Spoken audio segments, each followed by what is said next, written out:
Le 11 Shvat 1951, le dernier rabbi de Lubavitch prenait la tête du mouvement de ses chassidim, mais aussi la mission sacrée de guider, de protéger et d'amener le peuple juif vers les rives de la délivrance. Le peuple juif vient de sortir mutilé de terribles années de la Shoah en 1951. Une délégation de responsables juifs arrive chez le rabbi. C'est le Joint, la Sornout et d'autres organisations qui ont émis le projet qu'à l'instar du Tisha B'Av, du 9 Av, qui remémore la destruction du temple, eh bien, le peuple juif prenne sur lui d'instaurer une tradition pour perpétuer le souvenir des disparus de la Shoah. Ils ont envisagé que le soir de la fête de Pessah, on dresse à la table du Seder un couvert devant une chaise laissée vide en commémoration du martyre des 6 millions de Juifs manquants. Ils ont besoin de l'appui du rabbi pour instaurer cette tradition. Ils viennent voir le rabbi. Le rabbi leur répondra qu'il ne peut les soutenir car il est contre. En revanche, il leur proposera un compromis. Quelques jours avant le Seder, on placera dans chaque famille juive une chaise vide avec pour mission que le soir du Seder, elle soit occupée par un juif qui ne pouvait ou qui ne voulait pas célébrer la fête et que l'on se sera efforcé d'inviter à la soirée du Seder. Eh bien, aujourd'hui, nous allons, dans cette série de réponses aux questions de l'existence, poser la question ou comprendre la question qui est tellement galvaudée: où était Dieu durant la Shoah?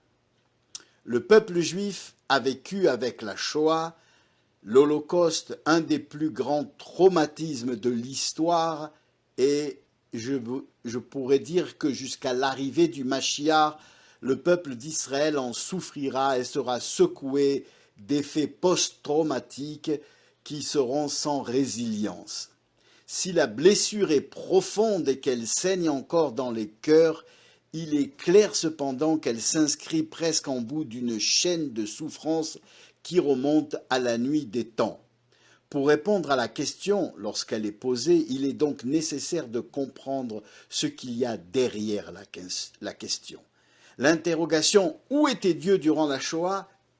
est en fait timide car elle est à poser non seulement pour la Shoah, mais tout au long de l'histoire. Lorsque, en Égypte, l'esclavage des Juifs devint des plus pénibles, que Moshe venu demander la liberté et que Pharaon endurcit la répression, Moshe va s'adresser à l'Éternel par la question « Lama areota la'am azé » ? Pourquoi fais-tu du mal à ce peuple? Il reposera la question lorsque, en prophétie, Dieu lui montrera toute l'histoire d'Israël et qu'il verra le vieux rabbi Akiva torturé à mort par les Romains. La question était pertinente et provenait de la part de Moïse d'une foi profonde en Dieu, et la réponse divine qui fut « Shtok, tais-toi, ainsi ai-je décrété », eh bien cette réponse vient nous enseigner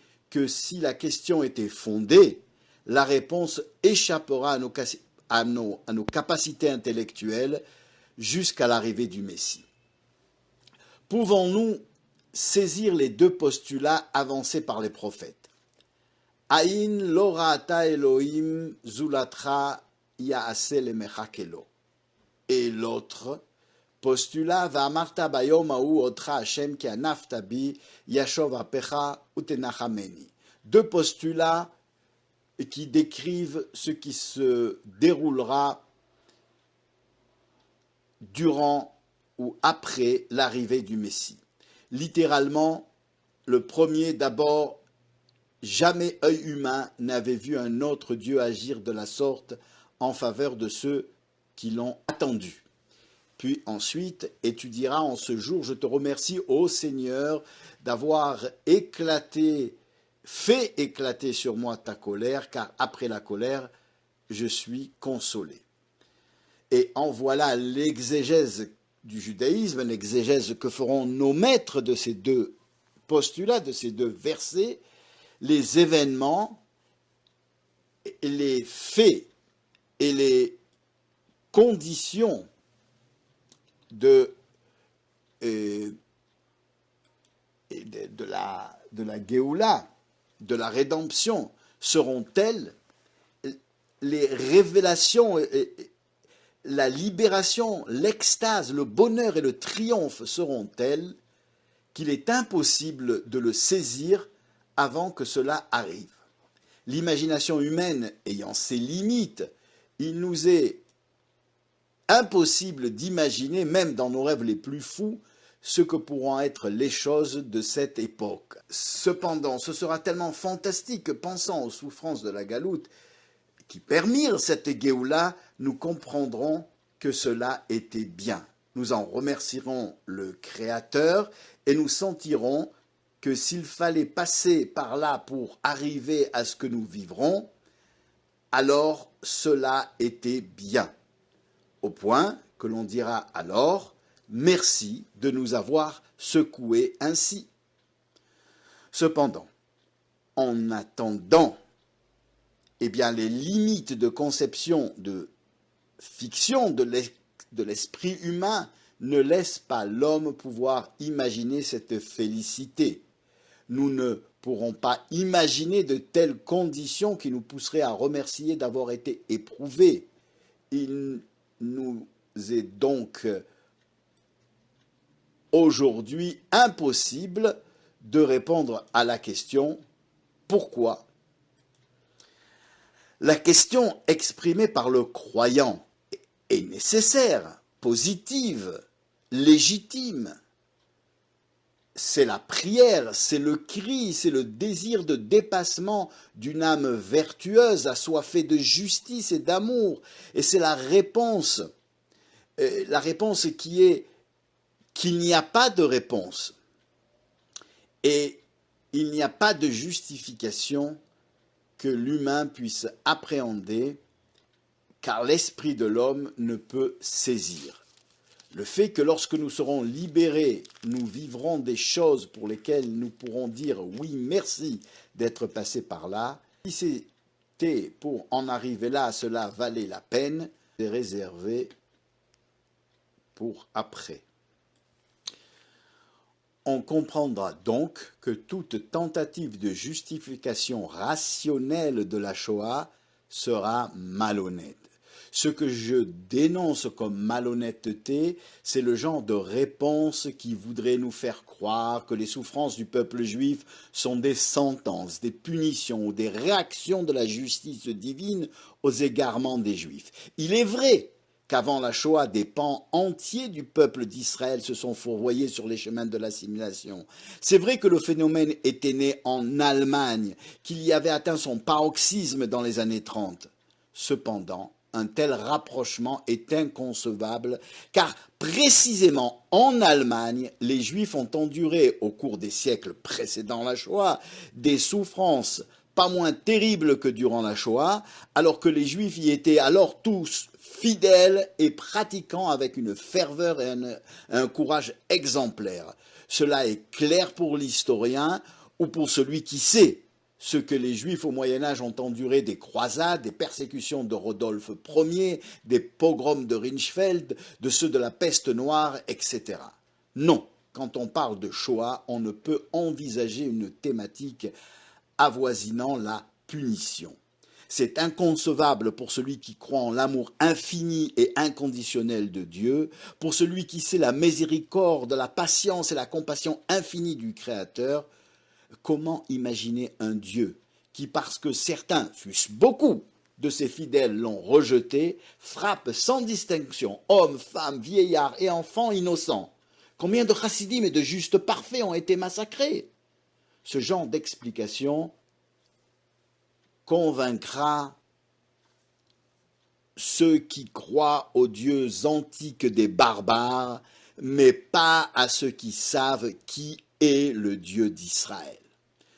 Tout aussi stupide est d'invoquer une façon que l'Éternel aurait de nous redresser, de nous faire comprendre des choses, de nous pousser au repentir. Lorsque des milliers de Juifs ont abandonné toute trace de judaïsme après la Shoah, ce serait dire de lui qu'il est le plus incompétent, le plus injuste et le plus ignorant des pédagogues.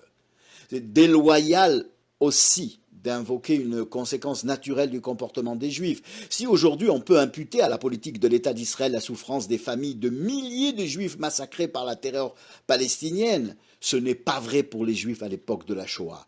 Eux n'ont pas distribué des fusils aux nazis, ils n'ont pas offert l'hospitalité, la respectabilité, le pouvoir et le prix Nobel de la paix à Hitler.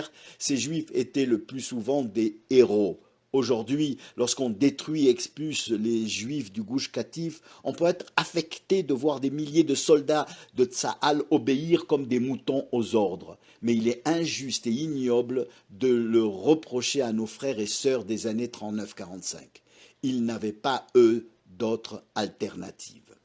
Cependant, si nous dénonçons, et il faut le dire, l'inconvenance de ceux qui veulent parler de punition ou de conséquences naturelles, eh bien, il faut aussi condamner une autre malhonnêteté. Et de quoi je veux parler? Je veux parler de la malhonnêteté de celui qui justifie l'athéisme ou le reniement des valeurs de la foi et de la pratique du judaïsme en posant la question pourquoi, s'il existe, Dieu aurait laissé faire la Shoah. Parce que là, c'est exploiter la souffrance de milliers ou de millions de croyants ou de justes qui sont partis enfumés dans la tempête à des fins qui trahissent leur foi, leur courage, leur espérance, leur combat. C'est trahir la fidélité de l'élévation des derniers mots de tous ceux qui ne reviendront plus et qui sont partis en prononçant Shema Israël, Hashem Elokeinu, Hashem Echad. S'il est vrai que Dieu existe et qu'il est inconditionnellement amoureux de chaque juif, que sa miséricorde est infinie, il est tout aussi évident et logique, par définition, qu'il agisse parfois de façon insaisissable aux petites fourmis que nous sommes. Et ça, c'est fondamental. En fait, c'est justement parce que ces voies sont parfois insaisissables que je peux m'assurer qu'il est Dieu. Et pourtant, si l'esprit saisit qu'il ne peut comprendre, s'il est évident et clair qu'il ne pourra jamais appréhender et concevoir les choses comme le Créateur, et que ce dernier désire le bien plus que nous le désirons, la Shoah reste questionnement. Mais le véritable problème que soulève le questionnement autour de la Shoah est que nous avons, je dirais, un mal fou à développer une résilience véritable et que le peuple juif, en son inconscient collectif, mais parfois souvent dans son conscient collectif, souffre de symptômes post-traumatiques plus ou moins graves, et ce, parce que le trauma a été ici autrement ressenti ou plus blessant que par le passé. Premièrement, c'est la première fois que sont aussi et autant frappés des Juifs ayant rejeté le judaïsme. Deuxièmement, c'est une blessure proche qui nous a été infligée par des individus, une culture et un aboutissement auquel beaucoup faisaient plus ou moins confiance. Troisièmement, la blessure a été chronologiquement très concentrée. Alors certains ont voulu trouver refuge dans ce qu'on pourrait définir, même si cette définition peut choquer, comme un négationnisme sécurisant.